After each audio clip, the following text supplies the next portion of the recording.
If there's one airline that consistently gets me excited in the aviation world, it's Japan Airlines. Recently, they've introduced their brand new business class seat on the A350-1000, which is meant to compete directly with some of the best business class products in the world. So on my recent flight from Tokyo to New York, I had the chance to try it for myself.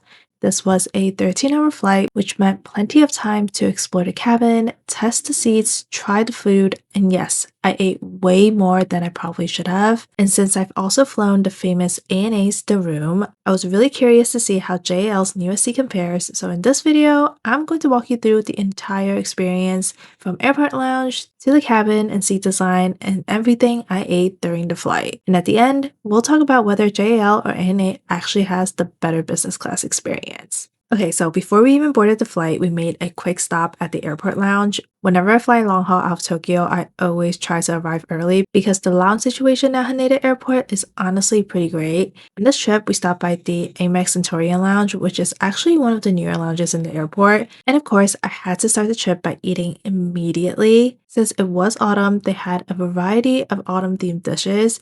If you want a full tour of everything I ate, I already have a separate shorts video up on my channel where I show the entire space and food options in detail, so feel free to check that out after this video. But after spending some time in the lounge and grabbing a few bites, it was finally time to head to the gate and board our flight. We are flying Japan Airlines' brand new A350-1000, which features their newest business class seat. And the moment we step on board, the first thing I noticed was how calm and minimal the cabin feels. Japanese airlines are known for their understated design, and this cabin definitely follows that philosophy.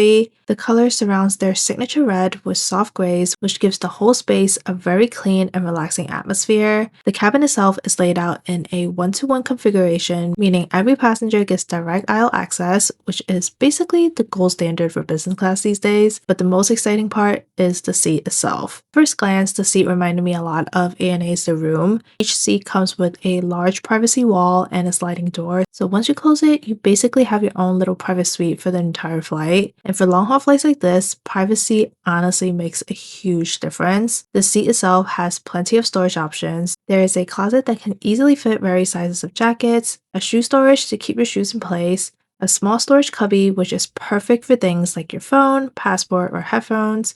There's just so much space and storage that keeps things organized throughout the flight. There's also a large side table, which ended up being really useful during meal service since there's plenty of space for drinks and small items. The seat controls are built directly into the side panel and they are very intuitive.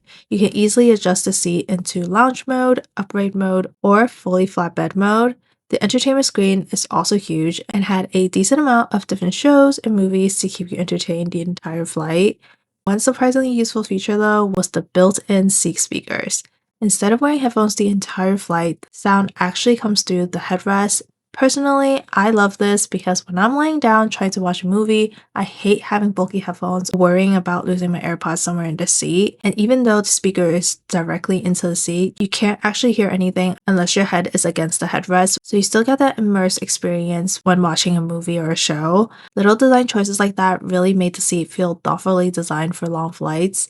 I'm 5'3", so the seat itself was so spacious. It's definitely not as wide as ANA's The Room, but it was still extremely comfortable, and I love that they made sure to build a mini armrest by the door. It's little touches like this that makes things that much better. But of course, one of the most important parts of any business class flight is the food. And spoiler, this flight definitely delivered. Shortly after takeoff, the crew came around with our pre-meal appetizer, which included some nuts, breadsticks, and marinara sauce.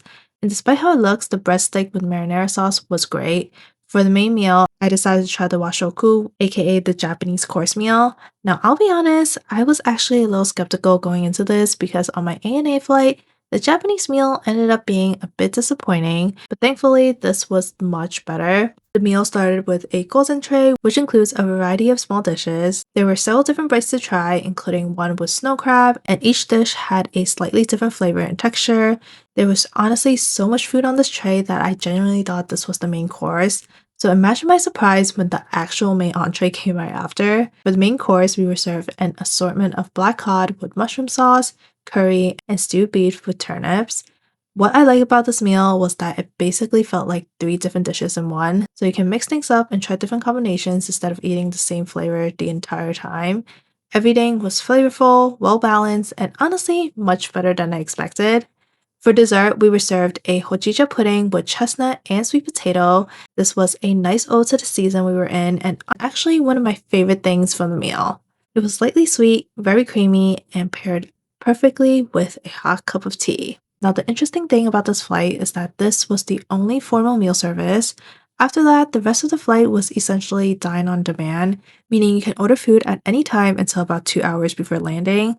And the ordering process was actually really convenient. You can browse the menu and place your order directly through the C screen or the remote, which is honestly perfect if you're someone like me who prefers not to press the call button unless absolutely necessary. So after taking a short nap, I decided to try one of the Fumiko meal sets, which are basically curated light meal options. I ordered the Fumiko Washoku plate, which came with miso soup, a custard, a spinach and quinoa salad, tamagoyaki, and marinated tuna with avocado. And unsurprisingly, that tuna with avocado ended up being my favorite thing I ate the entire flight. I also added on a sea bean rice bowl topped with salmon roll, which was also really tasty. If you ever fly this route, I definitely recommend trying these. Now, at this point in the flight, I couldn't really fall back asleep, so naturally, I kept eating. I grabbed a food cup and some ice cream, which is the perfect mid-flight snack. This was also around the time my partner woke up and decided to go for the heaviest option on the menu, the yuzu ramen and beef curry bowl. If I had to pick between the two, I definitely recommend ramen. There's just something about ramen on a plane that hits completely different, especially on a long flight. Now, after all that eating, it's time to pay a visit to the bathroom. I will say the bathrooms were kept clean throughout the flight, and it is a standard sized bathroom. I don't think it's that much bigger than the typical bathrooms in economy, which was fine for me since a bathroom is a bathroom. They did have a bidet on the toilet, which I refuse to use, but I guess if you prefer, the option is there. Other than that, they had some handy lotion and toothbrushes stocked, which is always a plus. I spent the last few hours of the flight just exploring the seat and watching some movies, and this is where the seat design really started to shine. The privacy door, wide seat, and large entertainment screen made the whole experience feel really comfortable. When fully reclined, the seat turns into a completely lie flat bed. They also had mattress toppers to make your seat feel more comfortable, and like I said before, there's plenty of space to move around without feeling cramped. The cabin itself was also really quiet throughout the flight, which made it easier to relax or sleep without any headphones or earplugs. They also gave us pajamas and these gentle steam eye masks in addition to the amenities kit with your typical goodies with a charging wire and phone stand, which was so handy. And finally, at about 2 hours before landing, I decided to try one more dish, the Fumiko International Plate. This one included a warm mimosa salad with tofu noodles, mushrooms, and shrimp with hummus and lemon dressing. This was actually the perfect pre-landing meal because the flavors were very light and refreshing, which is exactly what you want before arriving in the morning. The meal also came with some yogurt and grapes, which made it feel even more like a breakfast plate. The big question is, how does this compare to ANA's business class the room? Seat-wise, the two are actually pretty similar. Both seats are spacious, have sliding doors for privacy. It feels more like mini suites than traditional business class seats, but there are a few differences. The ANA seats are wider, which I imagine is much better for those who like to move around when they sleep. But I personally felt like JAL's seat had better design details, especially with the storage, seat speakers, and overall layout. And when it came to food, JL definitely won me over. On my ANA flight, the international meals were good, but the Japanese meals were honestly pretty disappointing. On the other hand, this JL flight really satisfied my tummy. The Washoku meal itself came with so much food, and the mid-flight dining options were consistently good. I absolutely loved the fact that I could order it and enjoy them on my terms, and most importantly, enjoying almost everything I ordered. So after spending 13 hours on board, I can honestly say that Japan Airlines' new A350 business class is arguably one of the best business class currently. ANA might win slightly in terms of seat size, but JL definitely wins in food and overall experience. The seat is private, spacious, and thoughtfully designed. Food was consistently good, and overall just felt very polished from start to finish. Between JL and ANA, you honestly can't go wrong with either airline, but if I had to choose based on this experience, JL might actually be my new favorite way to fly between Tokyo and New York. That wraps it up for today's video. Thank you all so much for watching. If you like this video, make sure to give it a thumbs up and let me know in the comments below which business class you prefer to fly in.